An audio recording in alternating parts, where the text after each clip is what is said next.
للہ والحمد للہ والصلاۃ علی نبی اللہ۔ رمضان المبارک اور ہمارا معاشرہ ایپیسوڈ میں سعد مشتاق ایک نئے موضوع کے ساتھ آپ کے روبرو ہوں۔ آج کا موضوع ہے رمضان المبارک اور والدین کی ذمہ داری اپنے بچوں کے تئیں، رمضان المبارک کی عظمت پیدا کرنے کے حوالے سے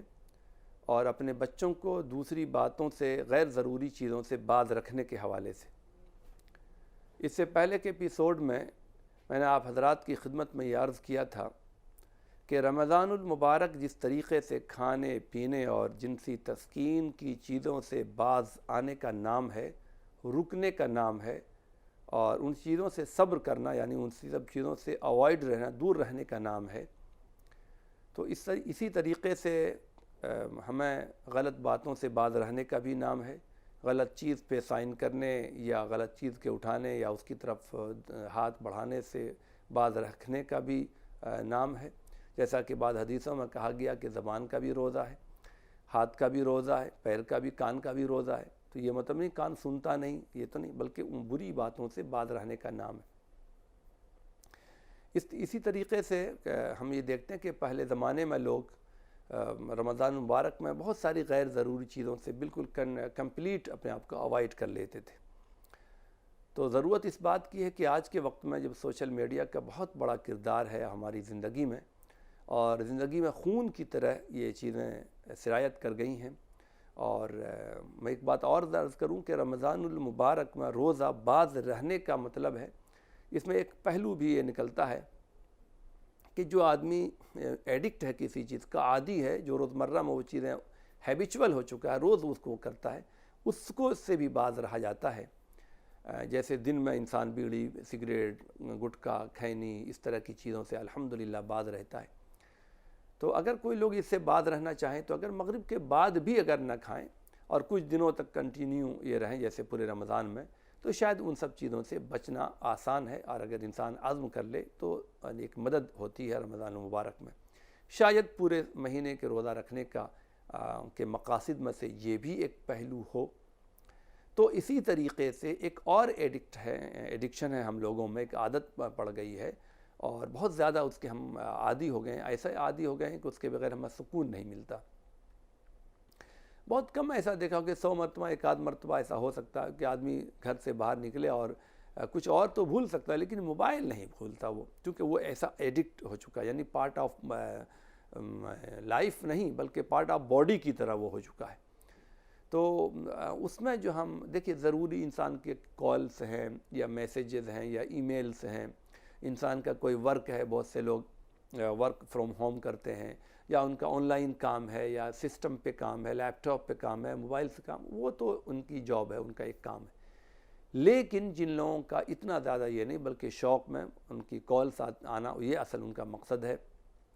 باقی یوٹیوب ہے، فیس بک ہے، ان سب چیزوں پہ ان کا کوئی کام نہیں ہے۔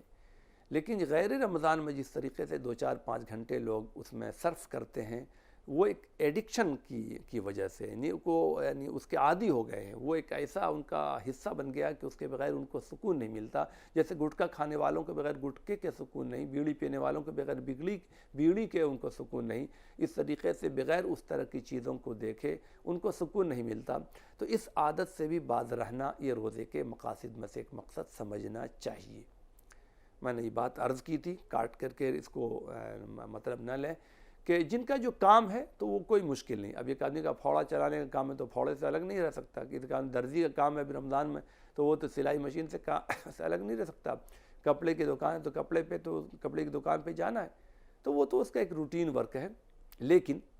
جن لوگوں کا موبائل پہ اس طرح کا کام نہیں ہے، اگر تھوڑا سا وقت آدمی تھوڑا سا آرام دے دیں، بولتے ہیں نا وشرام دے دیں، اس کو تھوڑا آرام دے دیں، اپنے یعنی جسم کو بھی، اپنے برین کو، اپنے دماغ کو بھی، اور موبائل کو بھی اگر ایک مہینہ آرام ملے تو شاید وہ ریفریش ہو سکے، اور اس کو زیادہ اس کا ورک کم رہے گا تو شاید لوڈ کم رہے اس کے اوپر۔ تو یہ کانسیپٹ ہم سب کو پیدا کرنے کی ضرورت ہے، خود میں بھی اور اپنے بچوں میں بھی۔ کم سے کم 1 مہینہ رمضان المبارک میں ہے، غیر ضروری چیزوں کو دیکھنے سے بچا جائے، غیر ضروری انوالومنٹ جو ہمارا سوشل میڈیا سے، اس سے اپنے آپ کو کم رکھا جائے، کم سے کم صحت ہی کے حوالے سے کہ ریفریش ہونے کا موقع ملے. تو روزے کا ایک مقاصد میں سے یہ ہے کہ اپنے آپ کو باز رکھنا. اگر یہ کیا جائے تو مجھے لگتا ہے کہ یقیناً فائدہ ہوگا،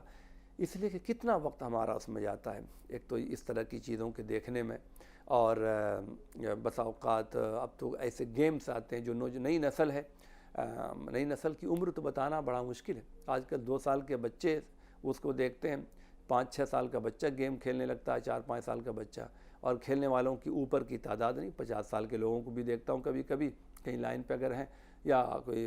ٹرین وغیرہ میں، تو وہاں بھی وہ کھیل رہے ہوتے ہیں. تو ایسا لگتا کہ یہ اس طرح کی چیز کھیلنے کی کوئی نوجوان نسل نہیں کہا جا سکتا، بلکہ پورے لوگ لگے ہوئے ہیں. 50-60 سال کے لوگ بھی شاید اس میں دلچسپی رکھتے ہوں. تو ان سب چیزوں سے اپنا ٹائم بچا کر کے کچھ وقت رمضان کی روحانیت کا سے فائدہ اٹھانے میں اگر لگایا جائے تو ہمارے لیے چیزیں دنیا اور آخرت میں کام آ سکتی ہیں، اور اپنی صحت تندرستی کے حوالے سے بھی اپنے آپ کو ریفریش کرنے کا ہمیں موقع ملے گا. تو اس حوالے سے ہمیں کیا کرنا چاہیے اور کیا نہیں کرنا چاہیے، یہ ہمارا آج کا ایک خاص موضوع ہے. تو اس کے لیے جو لوگ ہمیں سن رہے ہیں، وہ لوگ دیکھ رہے ہیں، سن رہے ہیں وہ لوگ اپنے رشتہ داروں تک یہ پیغام اگر پہنچائیں کہ رمضان المبارک میں کم از کم موبائل سے اپنے آپ کو دور رکھیں. گفتگو بھی جو لمیٹڈ گفتگو ہے، جو بات چیت ہے، اس بات چیت تک رکھیں. لمیٹڈ میں بہت ساری باتیں جو حیا والی ہیں، میں ان میں کی طرف نہیں جانا چاہتا. بہت سی جگہ انسان کی اپنی دوستی ہوتی ہے، دوستی کا مطلب ایک الگ الگ مفہوم میں ہے، انسان کا کولیگ ہے، کلاس میٹ ہے، تو اس میں بھی جو ضروری گفتگو ہے اس حد تک اگر رکھا جائے. بہت زیادہ لمبی گفتگو جس کا کوئی یہ نہیں، یہ کوئی بہت زیادہ ریلیونٹ بھی نہیں ہے، تو ان سب چیزوں سے اپنے آپ کو کم کیا جائے. اسی طریقے سے آج کل ہم دیکھتے ہیں خاص طور پہ مسلم سماج میں، چونکہ زیادہ تر جو گھروں میں جو ہاؤس وائف ہیں تو ان کا کام گھروں کا ہے. جو لوگ دونوں ڈیوٹی کر رہے ہیں تو ان کا زیادہ ٹائم ڈیوٹی میں چلا جاتا ہے. میں ڈیوٹی کرنے نہ کرنے کے بارے میں کچھ نہیں عرض کرنا چاہتا ابھی صرف یہ کہ جو لوگ گھروں میں ہیں تو ان پکانا اکانا یہ تو رہتا ہی، اس کے ساتھ ساتھ گفتگو میں بڑا اچھا خاصا وقت لگ جاتا ہے. کیا پکا، کیا نہیں پکا، کیا کھایا، کپڑے آئے نہیں آئے، مطلب یہ تو ایسا نہیں ہے کہ اس کے بغیر کام نہ چلے. جیسے پہلے پوسٹ کارڈ اور انتردیشی پہ خط ہوا کرتا تھا، پوسٹ کارڈ میں لوگ خط بھیجتے تھے، اتنا بڑا ہوتا تھا، اس میں ظاہر ہے کہ موٹی تحریر ہو تو بہت چیزیں آتی بھی نہیں تھی. ہفتے بھر پوسٹ کارڈ خبر خیریت معلوم ہوتی تھی. تو دنیا نے یا تحرک اور تبدیلی نے ہمیں آسانی پیدا کر دی ہے. اس کا یہ مطلب نہیں ہے کہ اپنے پیرنٹس سے یا اپنے بچوں سے یا اپنے رشتہ داروں سے یا اپنے ساتھیوں سے غیر ضروری گفتگو میں رمضان المبارک کے جیسا بابرکت مہینے کا وقت اس میں ضائع کیا جائے، بلکہ اس وقتوں کو تھوڑا سا اگر ذکر و اذکار میں اچھے کاموں میں لگایا جائے تو یہ شاید مفید ہو. رمضان المبارک کی قدر و قیمت کا یعنی اس میں یہ خیال رکھیں. ایک تو یہ بات. دوسری بات یہ ہے کہ اگر رمضان المبارک میں بہت سے لوگ پہلے اس طرح کی چیزیں بند کر دیتے تھے کہ پورے رمضان میں اس طرح کی چیزیں نہیں دیکھتے تھے، اب تو ہر گھر میں ہر ہاتھ میں یہ ہے. تو اگر اس میں تھوڑا وقت اگر ہم جو لوگوں کا روٹین ورک ہے، عورتوں کے لیے خاص طور پر جو عورتوں کے سیریلز ہیں یا جو لوگ لائیو اس طرح کی چیزیں ہوتی ہیں یا بہت ساری ایسی چیزیں، مردوں کے لیے سوشل میڈیا میں نیوز ہے، خبریں ہیں، انٹرٹینمنٹ کی چیزیں ہیں، اگر اس میں جو بہت زیادہ ہمارے پروفیشن سے جڑا ہوا نہیں ہے یا جو ہمارا اس کے بغیر چارے کار نہیں ہے، اگر ایسا نہ تو اس سے تھوڑا سا اگر اپنے آپ کو الگ تھلگ رکھیں تو شاید یہ مفید ہو اور رمضان المبارک کی قدر و قیمت ہو اور اس کے تقدس، اس کی عظمت کا حصہ سمجھا جائے. تو دونوں چیزوں سے گفتگو میں بھی تھوڑا سا وقت بچا لیا جائے اور کچھ سوشل میڈیا میں وقت بچا لیا جائے. اسی طریقے سے پیرنٹس کے لیے، ذمہ داروں کے لیے ضروری ہے کہ اپنے بچوں میں کچھ باتیں ہم کنوے کریں. بچوں کے اندر یہ کر کے رمضان المبارک کا تقدس ہے، اس کی عظمت کا یہ ہے کہ کچھ تلاوت میں، ذکر و اذکار میں، کچھ وقت مسجدوں میں یا اس طرح کے ماحول میں ہم گزاریں تو اس کے دلوں میں ایک عظمت بیٹھے گی رمضان المبارک کی، اور انسان سوچنے پہ ایک مجبور ہوگا. تو یہ ہمارا یہ تھا کہ والدین کے لیے قربانی ہے. والدین کو بچوں کو باز رکھنے کے لیے ضروری ہوگا کہ خود بھی باز رہیں، جو بڑا مشکل کام ہے، لیکن کسی کام کے لیے قربانی تو دینا پڑتی ہے. بہت سے لوگ چھوٹی عمر میں اپنے بچوں کو ہاسٹلس بھیج دیتے ہیں، دوسری جگہ بھیج دیتے ہیں، تو ظاہر ہے کہ وہ بھی تو ایک قربانی ہے۔ تو اسی طریقے سے کچھ پانے کے لیے قربانی تو دینی ہوگی، بغیر قربانی دیے ہوئے کامیابی تو مشکل ہے۔ تو اگر روحانی طور پر ہم کچھ حاصل کرنا چاہتے ہیں، اللہ سے رشتہ مضبوط ہو، اسلام سے رشتہ مضبوط ہو، اور اپنے اندر ایک کیفیت روحانی پیدا ہو، تو اس کے لیے خود کو بھی باز رہنا ہوگا، اور ہم جو خود باز رہیں گے تب ہم اپنے بچوں کو اس سے باز رکھ سکتے ہیں۔ ورنہ انسان فجر کے وقت سویا ہوا اور بچے نے اٹھ کے جاؤ مسجد نماز پڑھو، تو بچوں پہ اثر نہیں ہوگا۔ دیکھیے بعض لوگوں کی مثال ہے نا کہ کسی نہ اگر مثال ہے، یہ ضروری ہو سکتا ہو کہ یہ پریکٹیکل ہو بھی، اور نہیں تو یہ مثال ہے کہ کسی نے یہ کہا کہ میرا بچہ میٹھا بہت کھاتا ہے، تو اس کو آپ منع کیجئے، آپ بڑے ہیں، آپ کی بات وہ مان لے گا، گرو جی یا پنڈت جی یا مولانا صاحب، تو اس طرح کے لوگوں سے کہا۔ تو انہوں نے کہا کہ ہم ٹھیک ہے 1 مہینے کے بعد نصیحت کریں گے۔ تو انہوں نے کہا کہ 1 مہینے کے بعد آنا، تو 1 مہینے کے بعد آئے تو انہوں نے منع کیا، تو بچہ بعد آ گیا۔ تو لوگوں نے پوچھا کہ آخر کیا وجہ ہے؟ انہوں نے کہا کہ میں اس وقت خود میٹھا کھاتا تھا، اگر میں کھاتا اور لوگوں کو منع کرتا تو بچے اس سے باز نہیں آتے۔ پہلے میں نے 1 مہینے اس سے باز رہنے کی عادت ڈالی، جب وہ چھوٹ گئی عادت تب میں نے منع کیا ان کو۔ تو واقعہ حقیقت میں ہو یا ایک مثال ہو، لیکن بات تو صحیح ہے، ہمیں اس سے فائدہ اٹھانا چاہیے، کہ ہمیں اس کو نہیں دیکھنا چاہیے کون کہہ رہا ہے، بات کیا ہو رہی ہے وہ دیکھنی چاہیے، کہ یہ انسان خود نہ کرے اور دوسروں کو ترغیب دے، جیسا کہ آج کل ہے اور آج کل ہو رہا ہے کہ یہ قول و عمل کے جو تضاد ہے نا، یہ اس کو منافقت کہتے ہیں، زبان پہ کچھ ہے اور عمل کچھ ہے، تو اس کی بنا پہ یعنی امت میں اثر نہیں پڑ رہا ہے۔ مجھ جیسے بہت سے لوگ جو اسٹیجوں پر یا تقریروں پہ جو کرتے ہیں، لیکن عملی زندگی اگر اس کے برعکس ہوتی ہے تو پھر اس کے اثرات مرتب نہیں ہوتے۔ جیسے کسی ملک میں سیاسی طور پر یا قانونی طور پر اس طرح کے قانون بنتے ہیں، اور کرپشن کرنا، یہ کرنا، وہ کرنا، یہ غلط ہے، لیکن وہی جو قانون نافذ کرنے والے ادارے ہوتے ہیں، جب وہی قانون کی پامالی کرتے ہیں، توڑتے ہیں اور ہیلے بہانے کے ذریعے سے کرپشن کرتے ہیں، تو اس لیے اس کا ایک اثر بہت زیادہ مرتب نہیں ہوتا۔ تو وہ لگتا ہے کہ بھئی جس کی طاقت ہے اس کے لیے تو قانون نہیں، اور جو بیچارہ نہتا اس کے لیے قانون ہے۔ اور یہ سلسلہ آج کا نہیں ہے، جب سے دنیا قائم ہے تب سے کسی نہ کسی شکلوں میں یہ چیزیں رہی ہیں۔ بیچ بیچ میں کچھ لوگوں اچھے بھی آئے جو دونوں برابر رہے تو ان کو ترقی ملی، اور یہ چلتا ہی رہے گا، لیکن یہ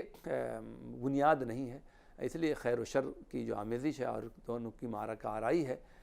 تو جیسے آدم اور ابلیس اور حق اور باطل، یہ دونوں ایک سمبل کے طور پر سمجھیے کہ اگر یہ ہے تو یہ چیزیں رہیں گی۔ تو غرض یہ ہے کہ بڑے لوگ بھی اپنے گھروں میں کچھ وقت قرآن لے کے بیٹھیں، ذکر و اذکار کے اس میں لگیں، تو اگر اس کی ہم تیاری کرتے ہیں اور تو ہم اپنے بچوں کو اس سے روک سکتے ہیں، بچے اس سے باز بھی آئیں گے۔ اب سوال یہ ہے کہ آخر وقت پھر بچوں کا گزرے گا کن چیزوں میں؟ سب سے ممکن ہے کہ بہت سے لوگ تو قرآن بچے پڑھنا جانتے ہیں، تو اگر وہ قرآن پڑھنا جانتے ہیں تو قرآن پڑھیں گے، لیکن ایک بڑی تعداد تو وہ ہے جو قرآن پڑھنا نہیں جانتی، تو پھر ان کو کیا ہم کہیں گے؟ اب وہ تسبیح لے کے بچے پڑھیں تو ان کو تو سمجھ میں نہیں آئے گا، ویسے بھی تسبیح پڑھنا، مالا جپنا یا اس طریقے سے کرنا، تو یہ چیزیں ہیں مذاہب میں چلی آ رہی۔ ذکر و اذکار کا تو اصل یہ ہے کہ اللہ رب العزت کی قدرت کا یا ان سب چیزوں کا بار بار اقرار کر کے دلوں میں اس کو یعنی جاگوزی کرنا۔ فار ایگزامپل سبحان اللہ پڑھنا،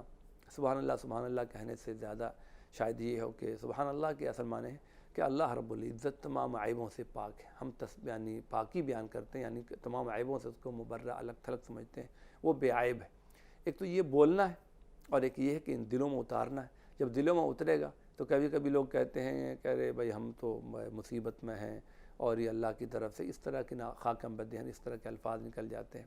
یا کبھی کبھی لگتا ہے کہ نماز روزہ بھی کرتے ہیں پھر بھی مصیبتوں کی شکار، مطلب کہیں نہ کہیں اعتراض جو ہے اللہ کی طرف جاتا ہے۔ تو جب انسان کے دلوں میں یہ اقرار ہوگا کہ نہیں اللہ تو بالکل پاک اور بے عیب ہے، تب پھر وہ چیزیں انسان بولنے سے بچے گا، اور پھر اس کے جو احکامات ہیں اس پہ قربانی دینا اس کے لیے آسان ہوگا، چاہے جان چلی جائے۔ تو یہ مقاصد ہیں، یہ مقاصد حاصل ہونے چاہیے، اور اگر نہیں تو صرف یہ ہے کہ اس ورڈ کو ریپیٹ کر لینا، تو اس سے کتنا فائدہ ہوگا نہیں ہوگا وہ چیزیں آپ سمجھ سکتے ہیں۔ اس طریقے سے ایک لفظ کی مثال دی، اور بھی وہ ساری چیزیں مثال ہیں۔ تو بچے تو اس کو سمجھ نہیں پاتے، تو بچوں کو کم سے کم یہ ہے کہ رمضان المبارک میں اگر اسکول وغیرہ کی ٹائمنگ یہ ہے تو اگر ہم بچے اگر نہیں جانتے تو کم سے کم ایک مہینہ ہم نورانی قاعدہ ہی اگر پڑھوا لیں بچوں کو، تھوڑا سا وقت نکال کر کے، جو وقت ذکر و اذکار کا لگنا چاہیے بڑوں کے لیے، تو 1 سال میں نہیں 2 سال میں، اگر یعنی صرف فرصت کے وقت میں بھی کچھ پڑھنا چاہیں تو پڑھ سکتے ہیں، اور اگر نہیں تو اس طرح کی چیزیں تو آن لائن بھی ہیں، تو اگر وہ ادھر ادھر کی چیز دیکھنے سے بہتر ہے کہ کچھ اس طرح کی چیزیں سیکھ لیں، یا فرصت کے وقت میں آ کر کے کوئی دینی کتاب کا ماحول بنائیں، یعنی صحابیات وغیرہ کے واقعات یا جو لوگوں کے ہیں اس طرح کی باتیں بچوں کو لے کر کے بیٹھ کر کے پڑھنا، یا گھر میں مختلف زبانوں میں قرآن پاک کے ترجمے ہے اس ترجمے کا سنانا، اس طرح کا ماحول بنایا جا سکتا ہے، تو اس سے یہ فائدہ ہوگا کہ رمضان المبارک کی روحانیت ہمیں حاصل ہوگی۔ تو غرض یہ ہے کہ رمضان المبارک میں ہم اپنے بچوں کی تربیت کا کیا انداز ہونا چاہیے۔ دیکھیے بچوں کے دلوں میں جو نقش اول بیٹھ جائے گا تو وہ بیٹھ جائے گا، اور دل میں جو بات آ جاتی ہے وہ آ جاتی ہے۔ اگر اس طرح سے بچوں کا ایک تصور بدل گیا، بچوں کا کانسیپٹ بدل گیا، بچوں کے دل میں ایک بات بیٹھ گئی کہ رمضان المبارک ہے اور اس میں ہمیں جو بہت ساری چیزیں ہیں جو غیر ضروری وہ نہیں کرنی چاہیے، گناہ تو بڑی بات ہے، غیر ضروری چیزیں بھی ہمیں اس سے باز رہنا چاہیے، تو یہ چیزیں زندگی بھر ان کے کام آئیں گی۔ ایک فرق جو ہم پہلے اور اب کے اس میں دیکھتے ہیں کہ پہلے کے جو ماں باپ تھے یا پہلے کے جو گاؤں میں جو ایک امام صاحب تھے جن کو حافظ جی لوگ بولتے تھے، مولوی صاحب، مولوی صاحب بھی پورا لفظ مولوی صاحب بول دیتے تھے، لیکن وہ لوگ بڑے مخلص تھے اور فصل پہ ان کی زندگی گزر جاتی تھی، لیکن وہ پورے گاؤں کے لیے اخلاص کے ساتھ وہ فکر کرتے تھے، اور جتنا اللہ نے ان کو سمجھ بوجھ یا علم دیا تھا تو اپنی زندگی قربان کر کے وہ محلوں کے لیے فکر مند کرتے، تو ان کے یہاں بچے بچیاں بڑی عمر تک بھی یعنی لوگ آتے تھے، ان کے بارے میں اس طرح کی برائیاں بھی نہیں تھیں، اور آج کل تو بڑا ڈر لگتا ہے بچیوں کو بھی کہیں بھیجتے ہوئے، تو وہ ایک تصور لوگوں میں پیدا کر دیتے۔ چنانچہ وہی عورتیں جب شادی ہو جاتی تو ان کے اس پر نماز کا، روزے کا، تلاوت کا ایک چھاپ ان کے دلوں پہ ہوتا، پردے کا، بہت ساری چیزوں کا،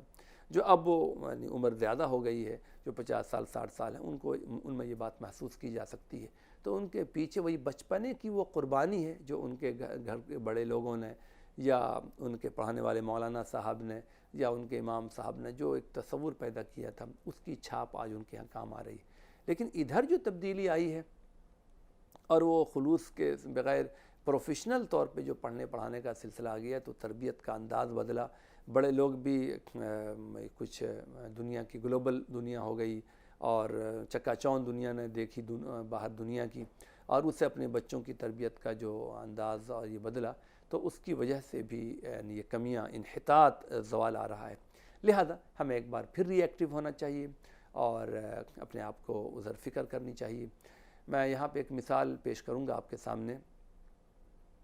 کہ انسان کو حضرت قاضی مجاہد الاسلام صاحب کی ایک تقریر یعنی سوشل میڈیا پہ ہے کہ جب ایک کوئی راستہ ہوتا ہے، کوئی ڈگر ہوتی ہے، کوئی راستہ ہوتا ہے، کوئی ایک پڑی یعنی ایک راستہ نکل جاتا کھیت ویت کے بیچ سے، تو جب لوگ اس پہ چلتے رہتے ہیں تو وہ راستہ بن جاتا، آخر چل کر کے پھر گورنمنٹ اسے سڑک بنا دیتی ہے، لیکن جب ایک سڑک پہ چلتے چلتے لوگ نہیں چلتے ہیں تو پھر گھاس پھوس ہوتے ہوئے وہ بنجر بن جاتا، وہ کھیت کا حصہ بن جاتا۔ تو اگر انسان خود کسی روش پہ چلتے ہیں تبھی چل کر کے وہ ایک وجود بنتا ہے، اور وہ اسلام کے روش پہ چلنا یا اس طرح کی جو چھوٹی بڑی باتوں پہ عمل کرنا چاہیے، اور اگر نہیں تو پھر وہ چیزیں مٹتی چلی جاتی ہیں، تو اس کے مٹنے کا قصور خود اپنا بھی ہوتا ہے۔ اس لیے خود اپنے اندر دینداری کا جذبہ پیدا کریں، نماز روزے کے حوالے سے فکر مند ہوں، خاص طور پہ رمضان المبارک میں۔ میں یہاں پر بچوں کے حوالے سے یہ بات بھی عرض کروں گا کہ بچوں کی ہمدردی میں یہ نہیں ہے کہ ابھی تو بچہ چھوٹا ہے، بڑا ہوگا تو روزہ رکھ لے گا۔ دیکھیے 13 ساڑھے 13 سال میں جب لڑکا اور لڑکیاں بھی 12.5 سال 13 سال میں جب لڑکیوں کو مینس اسٹارٹ ہو جائے تو بلوغ کی عمر ہو جاتی ہے، لڑکے میں بھی اس طرح کی چیزیں جب علامات ظاہر ہو جائیں، کچھ ہیئرس جب اگنے لگیں، اور یا یہ کہ نائٹ فال، اس طرح کی چیزیں، ایکسائٹمنٹ ان میں پیدا ہونے لگے، اس طرح کی چیزیں، تو سمجھنا چاہیے کہ بچہ جو ہے اب یعنی اس عمر کو پہنچ رہا ہے، تو اسی وقت سے روزہ فرض ہو جاتا ہے جس کی عمر 13-14 سالوں میں۔ لیکن ہم اس وقت اپنے بچوں کو چھوٹا سمجھ کر کے پورے مہینے کا روزہ تو بڑا مشکل سمجھا جاتا ہے، لیکن گاؤں دیہات میں پہلے ایسا نہیں تھا۔ اس لیے جب بچے 6 7 8 9 سال کے ہوں تو اس وقت سے 1 روزہ 2 روزہ اس طریقے سے عادت ڈالنی چاہیے، اس سے پہلے کہ اس طرح کی قانون آپ کے سامنے آ جائیں کہ بچوں کے چائلڈ رولز اور ان کے حقوق، رائٹس آف چائلڈ، یا کہ اس میں کہ چھوٹے بچوں کو اس طرح سے پریشر ڈالنا اور ان کو مجبور کرنا، یہ مجبور نہیں بلکہ ایک شوق دلانا ہے، تو اس طرح کی چیزیں مبادا آ جائیں اور پھر پریشانی بڑھ جائے، اس سے پہلے اگر بچے تھوڑے تھوڑے عادی رہیں گے تو میرا خیال یہ ہے کہ ان کے لیے بڑے ہونے کے بعد روزہ رکھنا ان کے لیے آسان ہوگا۔ اس لیے کہ میں کئی دفعہ اپنے اس پروگرام میں بھی عرض کر چکا ہوں کہ پہلے اور اب کے وقت میں جو تھوڑی سی تبدیلی آ رہی ہے کہ پہلے اگر گاؤں دیہات میں 100% نہ صحیح تو 99-98% لوگ روزہ رکھتے تھے، اور اب تو ایسا لگتا ہے کہ 50 یا 60% ہی لوگ روزہ رکھتے ہیں، اور اس کے برعکس 40 یا 50% روزہ نہیں رکھتے۔ تو یہ تبدیلی اسی طریقے سے آ رہی ہے کہ روزے کی اہمیت کم ہو رہی ہے، ہم اپنے بچوں کو اس کی عادت نہیں ڈالتے۔ پہلے بچے لوگ کمپٹیشن میں رہتے تھے کہ فلاں گھر میں فلاں نے ایک روزہ رکھا تو ہم رکھیں گے، وہ 10 رکھا تو ہم بھی 10 رکھیں گے، تو اس طرح کے ماں باپ جو کمپٹیشن پیدا بھی کرتے تھے تاکہ لوگوں میں جذبہ پیدا ہو۔ اور آپ یاد رکھیں کہ اس طریقے سے چھوٹے بچوں جو لوگ روزہ رکھنے کے لیے اگر اس طرح ان پر اعتراض سوچیں یا ہم لگے کہ بچہ یہ ہو جائے گا، جن لوگوں کو کھانا نہیں ملتا، جنہیں ایک وقت یا 2 وقت کھانا ملتا ہے، تو وہ بچے بھوک کی وجہ سے ان کی تو فکر نہیں کرتے، لیکن جو لوگ شوق سے اگر روزہ رکھتے ہیں تو ان کے اوپر ہم اس طرح کی بات سوچتے ہیں۔ چونکہ اللہ رب العزت نے خوشحالی دی ہے تو خوشحالی کی وجہ سے ہم چاہتے ہیں کہ بھائی کھایا پیا جائے، حالانکہ وہ صحت تندرستی کے حوالے سے بھی بہت اہم ہے۔ اور اس سے پہلے طب نبوی کے ایپیسوڈ میں آپ لوگوں نے سن رہے ہیں اور دیکھ رہے ہیں کہ صحت کے اعتبار سے اپنے لیور کو، کڈنی کو، اسٹمک کو، انٹسٹائن کو، پینکریاز کو، اسپلین کو اور پورے یعنی ایبڈومن کے سسٹم کو ریفریش کرنے کا کتنا بڑا موقع ملتا ہے۔ جس طریقے سے بڑوں کے لیے ایک تازگی آتی ہے، تو جب بچہ 12-13 سال کا ہو جائے تو شاید اس کو بھی اپنی صحت تندرستی کے حوالے سے ریفریش ہونے کا ایک موقع ملتا ہے۔ تو اس لیے میڈیکل لائن کے اعتبار سے بھی ہاتھ کنگن کو آرسی کیا اس کو آزمایا جا سکتا ہے۔ تو غرض یہ ہے کہ پیرنٹس کی ایک ذمہ داریوں میں سے یہ ذمہ داری ہے کہ اپنے آپ کا وقت ادھر ادھر کی چیزوں سے بچا کر اپنے بچوں کے اندر عبادات اور جو اسلام کی یہ بنیادی تعلیمات ہیں ان کی طرف توجہ مبذول کرائیں، اور اس رمضان کی قدر و قیمت ان کے دلوں میں جاگزی کریں، تاکہ آگے چل کر کے جب والدین نہ رہیں اور یہ بچے اپنے پیر پہ کھڑے ہوں تو ان کے اندر بھی اسی جذبے سے وہ سرشار رہیں اور اسی جذبے سے جئیں اور وہ اپنی نسلوں میں آئندہ یہ چیزیں منتقل کر سکیں۔ لیکن اگر ایک پیڑھی ڈسٹرب ہوگی، وہ چیزیں اپنے آباء و اجداد سے جو چیزیں ملی ہیں وہ اگر وہ منتقل نہیں کر پاتی تو آگے انحطاط آئے گا، اس میں ترقی کے امکانات کم ہیں۔ اس لیے کہ ہم یہ دیکھتے ہیں کہ جو لوگ جاب واب کر کے اپنے سماج میں، اپنے خاندان میں، اپنے بڑوں کی ماتحتی میں نہیں رہتے بلکہ باہر چلے جاتے ہیں، تو بہت ساری تبدیلیاں ان میں آ رہی ہیں۔ اسلام اور ان کی بنیادی تعلیمات سے ناواقفیت ہے اور وہ اہمیت، وہ عظمت وہ ان کے دلوں میں باقی نہیں رہ جاتی۔ اس لیے خدا را رمضان المبارک کے تقدس، اس کی عظمت کا تقاضا ہے کہ رمضان المبارک میں خود بھی اپنا وقت زیادہ سے زیادہ روحانیت کے حاصل کرنے میں لگائیں اور اپنے بچوں میں یہ چیزیں منتقل کر سکیں۔ انشاءاللہ ہم اگلے ایپیسوڈ میں اس پہ ہم ہم بتائیں گے کہ جس طرح سوشل میڈیا میں اور ہمارا یہ وقت گزرتا ہے رمضان المبارک کا بابرکت مہینہ، اور ہمارا کہاں کہاں یہ وقت گزرتا ہے۔ مثال کے طور پہ کھانے اور پکوان میں ہمارا وقت پکانے میں اور اس کے ارینجمنٹ میں کس طرح ہمارا وقت ضائع ہوتا ہے، اور رمضان مبارک کا جو مقصد ہے اور اس کی جو افادیت وہ ہمیں حاصل ہو رہی یا نہیں ہو رہی ہے۔ اسی طریقے سے رمضان مبارک میں خریداری اور کپڑوں کی خریداری اور سامان کی خریداری، اس میں کتنا وقت ہمارا لگتا ہے، اور خاص طور پر آخر عشرے میں جو عبادت زیادہ ہونی چاہیے، قرب بڑھتا ہے، بڑھنے کا وقت ہے روزہ رکھتے رکھتے، تو اس وقت میں کیسے ہم اپنی دیگر مشغولیات کی وجہ سے ہم اصل روزے کے مقاصد سے اور روزے کی روحانیت اور اس کی برکات سے ہم دور ہوتے چلے جاتے ہیں، تو اس پہ ہم انشاءاللہ روشنی ڈالیں گے۔ ابھی تو اس سے پہلے کے ایپیسوڈ میں ہم نے سوشل میڈیا سے میں اپنے آپ کو تھوڑا سا اوائڈ کرنے کی طرف روشنی ڈالی، اور اپنے بچوں کو بھی اس سے روکنے اور اپنے بچوں کے اندر بھی اس طرح کے یعنی رمضان المبارک کے فیوز و برکات اور اس کا تقدس و عظمت پیدا کرنے کے لیے کوشش کرنی چاہیے۔ تو آج کے لیے اتنا ہی، ہمیں اجازت دیجیے، اگلے ایپیسوڈ میں انشاءاللہ پھر آپ سے ملاقات ہوگی۔ السلام علیکم ورحمۃ اللہ وبرکاتہ۔